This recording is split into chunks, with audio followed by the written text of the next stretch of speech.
I would like to start this review by positing a question. What do you look for in a video game? Maybe you love amazing worlds of inspiring awe where you can get lost in immersion. Maybe you love great characters that you can relate to, empathise with, or get wrapped up in throughout an amazing adventure. Maybe you're that guy who just wants to shoot stuff for a few hours, or maybe you're that girl who wants an amazing adventure. Maybe you want both, or neither, but you're listening to this review, so I have to believe you're at least curious. Now, for me personally, it's a simple answer, but with complex connotations. I need a reason to keep playing. It can be a character arc I want to see play out, it can be a gameplay loop that I can't put down, it can be a single moment that doesn't leave me, that inspires me, that entraps me. While I am pleased to be able to say that The Last of Us 2 gave me a reason, more than one, I would add the caveat that it may not be the reason or reasons that you would like to find in your game's experience. And well, that's down to you. With that said, I hadn't played The Last of Us until its sequel was released, but have since gone back and taken a look at the first game to get an understanding of its origins. I will try to spoil as little as possible, but there are elements I feel need to be discussed for this review to have any merit. So you've been warned. If you want no spoilers at all, now why don't you make like a tree and get out of here? Lastly, I don't think it's hyperbole to state that this is a divisive game, which one could say has split the fan base. I will not be adding fuel to this fire. I bought the game because I was intrigued by the controversy and wanted to experience the game myself before judging it. I purchased the Collector's Edition, which had a few nice goodies including an awesome PS4 dynamic sketch theme, a set of PSN avatars, a digital soundtrack, which annoyed me a little by not being a physical CD, complete with a dynamic digital PS4 menu and the option to download MP3s to the music program of my choice, which is good, I guess. Then you have two art books. The first is digital, which is more in depth, complete with music, an interface and gloss. In terms of the physical content, there is a smaller art book with a limited range of concept artwork. The game itself came in a nice artsy style steelbook with a tray of Naughty Dog stickers and enamel pins. You also get a plastic bracelet aping Ellie's from the in-game. Then there's the statue, which, if I'm honest, doesn't really look like Ellie. It bothers me when they do that, but I guess mass-produced figures rarely come with distinctive articulation. The textures and base are nice at the least. The last thing you get is a lithograph art print with a thank you note from The Last of Us 2 game head honcho Neil Druckmann, which seems to echo the central themes of the game and asks that the player challenge themselves with the moral questions expelled by the game's plot. A great sentiment in theory, and while it's nice to see a company championing the politics on their sleeve, it really feels just a bit much. A bit much to imply what a person should feel from an experience or what we do or feel throughout the game will have any effect on how this world rotates on its axis. It's entertainment, with themes sure, but first and foremost it's meant to be enjoyable. And while I don't want to imply I'm talking for the masses, I'm sure your players want to have fun in addition to your themes, otherwise they'd be setting up picket lines or running for office. A lot of the controversy surrounding this game seems largely due to Naughty Dog maybe leaning too far into political ideologues, but what do I know? I live in a closet.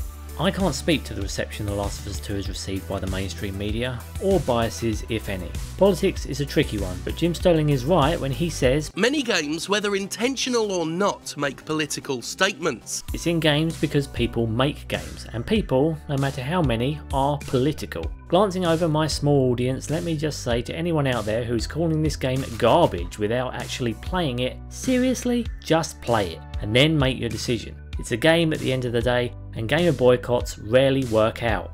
On the other side of the card, people who are shilling for this game and are pushing its rating to be part of the in crowd, get your priorities straight. The Last of Us 2 isn't a bad game, but it most certainly is not a perfect game. A 10 out of 10 is something I hold very high and have only experienced it once or twice in my lifetime. It's a perfect mashing of ingredients, or what I consider to be lightning in a bottle. Don't worry, this review isn't claiming to be objective. My opinion is mine as anyone's is anyone's. I'm no arbiter of the gaming gods. I don't pretend to be, and I don't like having to keep ratifying that point. Just take it here and be done with it. I can only tell you of my experience, and I hope that when you play it, you see for yourself just where you would place it in terms of greatness, for better or for worse. So, with all that mumbo jumbo out of the way, and without any further ado, here is my review of Naughty Dog's The Last of Us 2.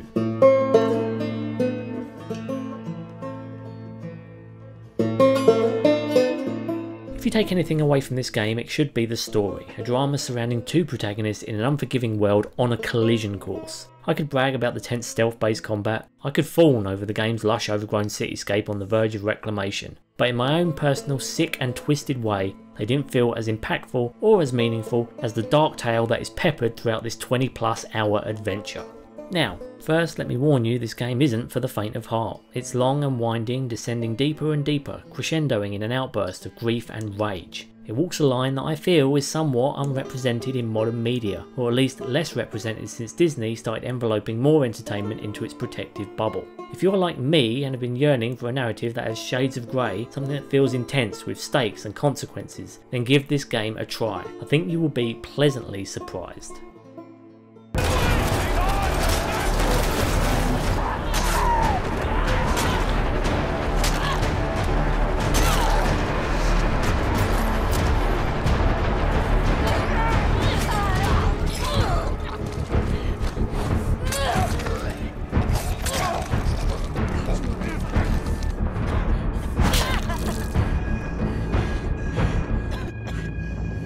At the start of the game you play as Ellie, a few years after the first game, who after a tragedy sets off on a mission to hunt down a group of survivors who wronged her. With every step you can feel more of the innocent girl from part 1 slip away as she is consumed more and more with hatred and grief, cutting down foe after foe with little regard for who or what gets in her way, be they guilty or innocent. She just snaps, and for good reason. Think Rick Grimes on his way to the terminus when he and Carl are ambushed by that group of bikers.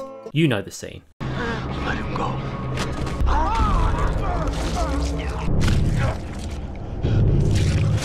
Ellie is not alone however. Just like the first game, the infected are not the only monsters of Seattle. There are factions who are on the brink of war, a war you have to navigate through to take the one life that matters to Ellie. And that's Abby, the second playable character of The Last of Us 2, and the principal antagonist to Ellie, and vice versa. A character who initially garners no empathy from the player by how she's introduced, a callous monster chasing a blood feud. Across Abby's tale you see the life of her group, the Western Liberation Front, or WLF, also known as the Wolves, a contingent and somewhat makeshift society in constant turmoil with a rival faction, the Seraphites, named Scars by the Wolves, are a religious group that kills in the name of their god. The dispute between these two groups seems to ape that of Fedra and the Fireflies of the first game. In this game however, the war of the factions is mostly told through lore, scattered throughout the world on scraps of paper by long deceased survivors of each group. The war is somewhat gameplay affecting, but it doesn't seem to impact the story in any significant way. It just feels as though the factions were the least developed element of the narrative, which seems to end up lumping them all in as fools who cannot see past their anger, like Ellie and Abby but less developed and in larger scale. It just feels a bit lazy, and would likely be more believable that cooler heads would prevail over the alternative. The lore notwithstanding, the conflict of the factions feels secondary and comes across kind of limp, playing second fiddle to Ellie and Abby. A B plot that somewhat apes the A plot, seemingly to frame the conflict and the world in which it is based as utterly hopeless. Violence for violence sake. The most notable side characters are Abby's friends Owen and Mel, who she comes to lean on more and more. People who just want the bloodshed to end and believe it can only be done by leaving it all behind to seek out a new beginning. There are also a couple of deserter Seraphites that Abby helps who abscond due to their assigned roles in a regressive cult. On Ellie's side, Dina probably has the most development as a person who simply cares for Ellie as she goes on her crusade of vengeance, which allows them to briefly carve out some happiness in the carnage. All the other characters are just tied to the blood feud or are pawns in a game which transcends faction, family and, sadly, common sense. Thematically, Abby's perspective feels as though it's meant to contrast Ellie's, at least by the midway point, by showing the player that war never changes, and at the end of the day is never worth the lives it costs. The factions' hatred for each other reflects the hatred Abby has had in the past, the same hatred Ellie has now, a hatred that consumes and cycles again and again in a world where there is little light amongst the darkness. At its core, it's a basic revenge plot, but the performances and situational drama is what sells it. Broadly speaking, the story feels like a well-developed feature run of a zombie-flavoured TV series, only a little more intimate with less filler. I'm absolutely comparing The Last of Us 2 with the Walking Dead TV show here, which to a certain extent feels like an inspiration for the game. Developing narrative likenesses including a bleak and hopeless atmosphere, the way survival leads to human-on-human violence, and how survivors who live together end up becoming family. You warm to these characters and you feel bad for them. Now, there are a couple of moments, particularly when having to take control of one protagonist to fight the other, where I actively didn't want to fight, because at that point I was invested in both of the characters, and could see why they both had the right to want the other dead, but I didn't want it to happen. This is something you don't initially connect with as Ellie. When it's placed into context with Abby's story arc, you just feel more violence will make the situation even worse. It's an intense conflict, and really makes you question if any decision these protagonists have made are the right ones. In war, we all lose, only to repeat the same mistakes. A sentiment shared not only by the characters, but also by the setting.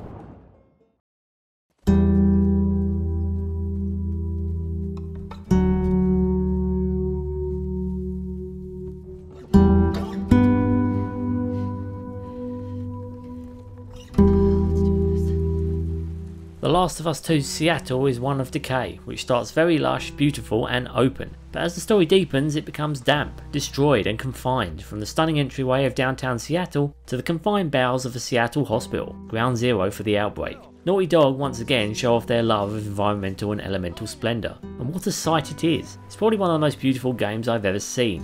Every rusted dumpster, drop of water or wedge of fragmented asphalt is rich in detail. The lighting is second to none, and you will find it a sight to behold no matter the mood or setting.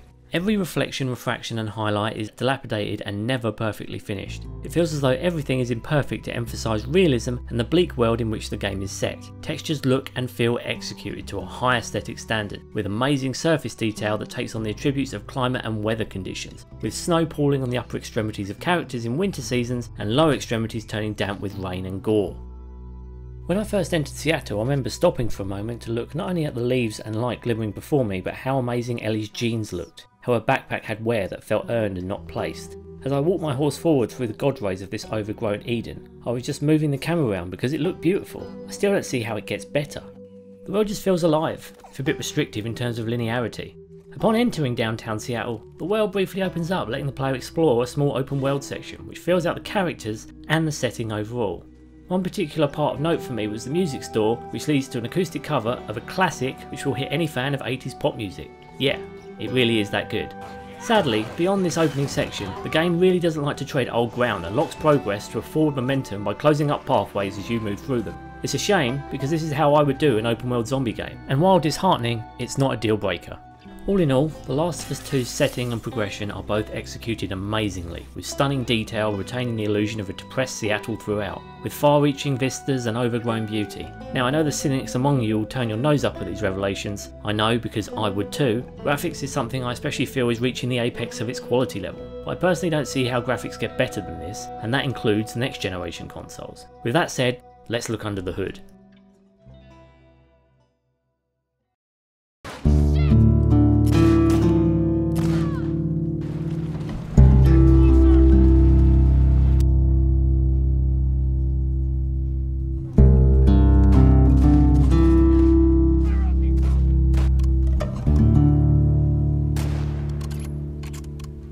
I personally never experienced a long loading time short of booting the game up, which tended to average 1 to 3 minutes. The game seems to parse all of its data, loading the world as a complete package including cutscenes. Whenever I had the misfortune of death, the game pulled up a brief loading screen which averaged 2 to 5 seconds before the continue button popped up, and just like that I was back in, not far from where I was 10 seconds earlier. However, there are a few notable forced walking segments which seemed to purposely slow the game to load the next section, which was a bit irritating after hour 15. They just slow momentum, and by this point you're expecting the game to end, but it doesn't. I only ever had the game crash on me once throughout the entire 20+ hour campaign, and never experienced frame drops or slowdown in moments of intense action. Not that the game dropped more than 5 to 10 enemies at me at any given time, so this could be an issue should you be in a position to spawn more than that amount in a single area. I cannot attest to this, I just wanted to get through the area alive sooner rather than later. On my hard mode run, I would restart single encounters which loaded as quick as standard checkpoints. I never waited for anything after the initial load time to boot the game. When adjusting visibility modes to see collectibles, the game jumped with a quick cut but absolutely no delay or drop in performance. Naughty Dog have really made great strides by releasing a complete game, and in a post-76 world, it's a feat that's not lost on me. There are lots of options for accessibility, for those with colour blindness, issues with visibility or audio. The developers clearly want everyone to be able to experience this game, and none of these features have any discernible flaws or result in gameplay bugs or glitches. As a small side note, accessibility is where you will find a somewhat slapped together cheat system which allows for slow motion, a more stable aim and infinite breathing underwater, to name a few. This and other features I wish had been unlockable for achieving tasks in game, but we'll get there. For a story with such violent undertones, the score is delicately crafted and is serviceable throughout the adventure. It's fundamentally used to express the bleak depression of its world and champions this state throughout. For the score, Gustavo Santaolalla is back, and once again uses mostly slow, soft acoustic riffs or thick, understated melancholy orchestral tones to drive about a state of foreboding and loss. There are tracks which get a bit more heated for battle, and some of those are crafted by Last of Us newcomer Matt Quayle. Both artists complement each other greatly, resulting in a truly impressive score, and one I'm pleased to say is playing firmly in my headphones as I review this game. Now, I would like to be able to tell you that the music stands out head and shoulders next to the campaign, but I'd be lying. I don't think that was the point. The score seems as though it's meant to complement the experience and not shroud it. It could also be my lack of attention when in the midst of the game. The game's so rich, it's not easy to take everything in. Having listened to Santaolalla and Quayle's themes more out of context, I recommend you give them a listen or consider buying their score. It's suitably sad and chilling, and a must get for any depressive masochist, present company included.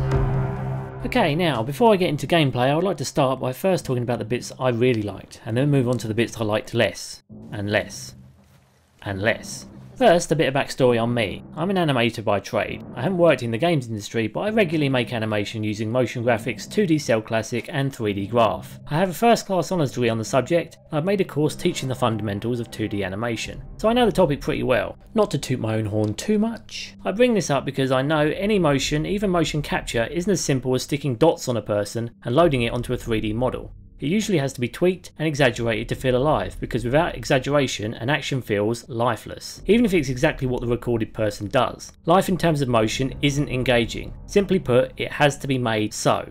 I just want you to imagine the workload involved in recording these performances, tracking them onto a model and finessing them for a 20+ hour experience, and that's just performance based animation. Really, it's no joke. With that said, the character movement in The Last of Us Part 2 is top notch, and my favourite part by far, along with the environmental cloth and organic particles and effects. Naughty Dog have also managed to make a romance scene that doesn't make my skin crawl, with intimacy that looks more authentic than those of past games. Even so, expressions and emotes have been captured to deliver emotional performances and traits. The standout scene for me is actually at the start, where Joel is conversing about an event from the first game, talking to his brother Tommy, skirting around a rather delicate subject where he has no idea how to say what he has done while cleaning the frets of his guitar. Everything is so rich and subtle, but you know exactly what he is saying and why he is acting in the manner he is. Then you have moments where Ellie and Joel play guitar, which has such delicious subtlety with chords and distinctive but delicate finger placement. This is a lot of animation work, and it's just a taste of what's in store for the more discerning fan of motion, like myself. Suffice to say, I had a big grin across my face when I saw these moments, especially during many of the amazing set pieces throughout, but it doesn't stop there. If there's one thing that feels great in The Last of Us 2, it's the combat. Weapons have weight, every shot feels visceral and piercing. You can feel the tension as you sneak up to your prey and the weight of their lifeless body as you execute a stealth kill. Sound design is top notch. The melee weapons scrape, thud and rip as you deal devastating blows to your foe or defend yourself from the next onslaught. Upgrading your guns doesn't only deliver gameplay and cosmetic changes, but an animation of you filing them down or incorporating new components, bringing them to the best they can be. Whether you're opening your inventory, fashioning trip mines or applying medkits, everything feels well balanced between realism and gamified motion.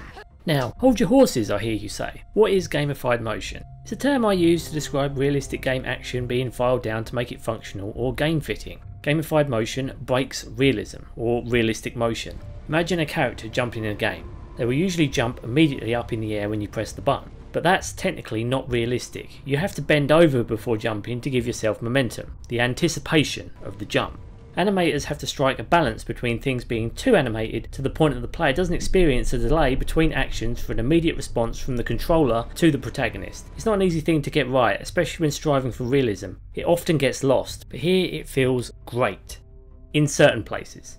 One of the areas of contention for me personally is the jump button, which is essentially useless. It may not be realistic for a person to jump as high as Nathan Drake, and I know their world is balanced so you can't jump out of its boundaries, but the jump in The Last of Us 2 is pathetic. It's so weak and looks bizarre. I don't see why the character even has the option to jump other than for realism, even when the jump doesn't look real. For most of the game you'll be relying on run jumps that feel more like unofficial QuickTime events which seem to elongate for certain set pieces. I could be wrong here, but there were moments where the jump seemed to work better as if that spot right there is where it was meant to. So I don't see why the jump button was even needed. Then there's firearm recoil and stability along with knockback, and no, I don't mean knocking enemies back. Oh, I wish. No. On occasion, when you get shot in game, the character will fall backwards, invalidating any shot on an enemy you had in your sights. You have to pick your character back up, and then take aim again at an enemy that's already shot you once, with a fifth shot ready to go. And let me just say, even on medium difficulty, I found enemies rarely missed while I was struggling to get even one of them in my crosshairs. Maybe it's realistic that a person falls back when they get shot. I wouldn't know, and don't want to, but this isn't necessary. The aiming system just feels too sensitive or too heavy and moves all over the place every time you fire a single bullet, even with stability upgrades. In the end it was just easier to sneak up to the enemies and put them down with a stealth kill rather than shooting them or meleeing them to death rather than engaging them in a firefight. A firefight where they rarely miss and could knock me down, a firefight where they never seem to get knocked down and take a minimum of 3 to 4 bullets without a headshot. I have tinkered with the aim sensibility, but so far I haven't found it to improve the accuracy in any significant way. Outside of their deadshot aim, the enemy AI seemed dumb on occasion, sometimes getting stuck in place or simply not spotting you and you're killing one of their friends in front of them. However, the inclusion of the dogs really added a nice dynamic which seemed to help the sluggish AI detection. The enemies being able to track you down felt like a step in the right direction. They were only used in a few instances, and if I'm honest, I didn't like having to kill dogs, even vicious ones.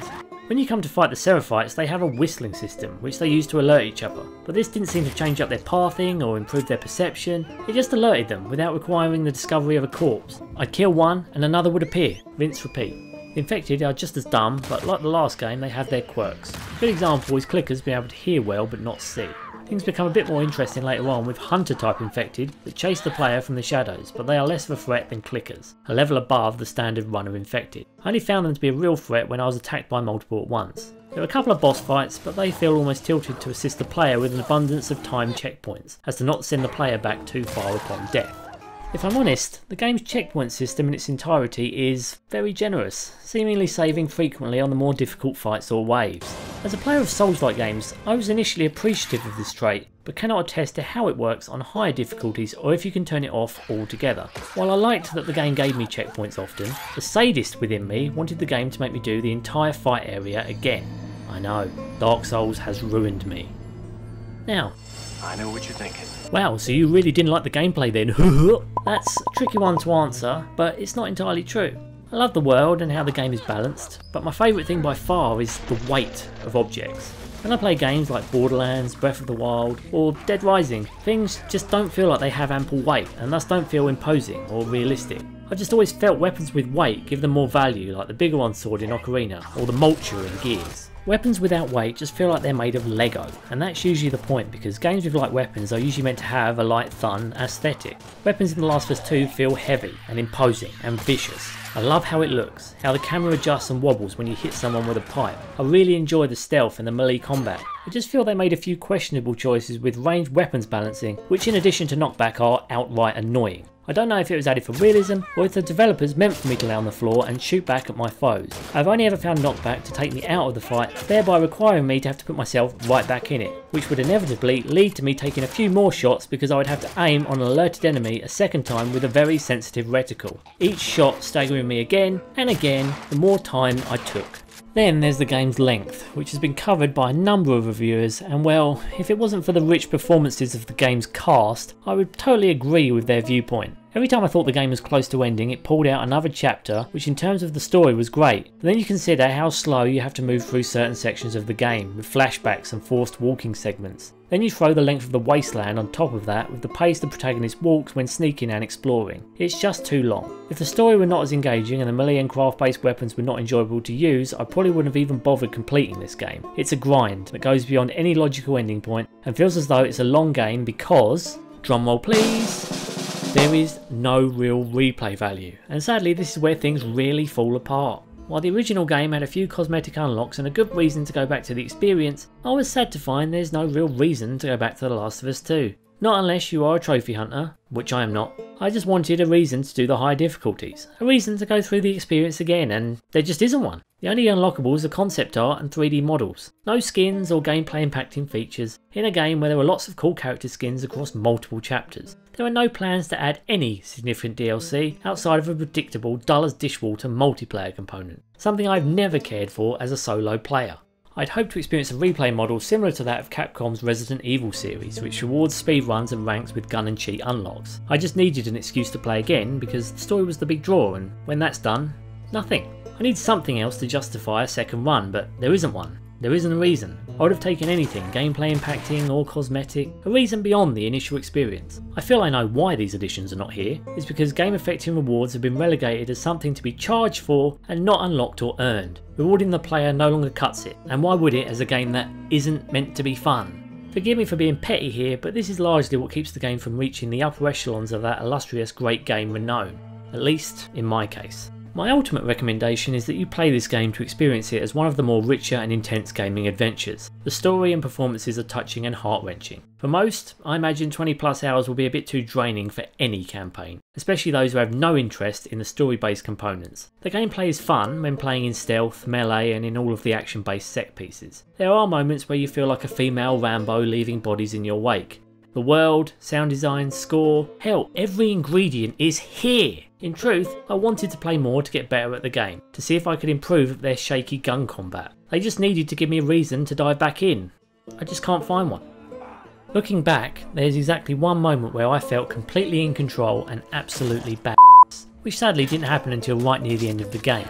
I stormed an enemy compound, wounded, blood-soaked and suitably downtrodden. I released chained infected and let them run rampant while keeping well out of sight, occasionally taking enemies down with a silent shot or stealth takedown. After dispatching so many foes, I found myself at the final hurdle and the enemy almost had me in their sights. But then, after a well placed stealth takedown, trip mine and molotov, I was back in control, and that was where things came full circle for me. I just wished that part right there could have come sooner or lasted longer.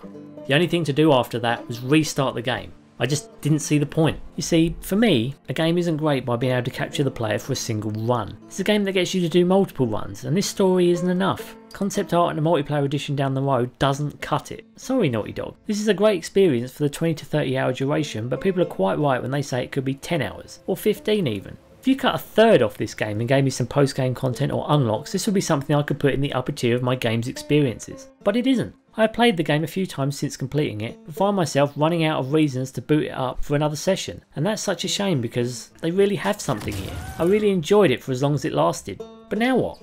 There really is no reason to keep going. And that's where it left me. It's such a shame. Whew.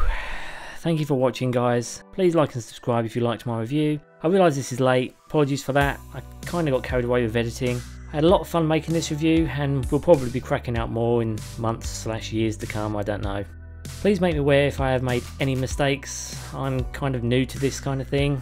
With that said, I'm kind of curious as to what you guys thought of The Last of Us 2. Leave a comment, I'd really like to know. I already have my next project picked out, but I'm always open to suggestions. Hope you're all staying safe in what's shaping up to be a crazy 2020. Hope to see you all in the next one. Later.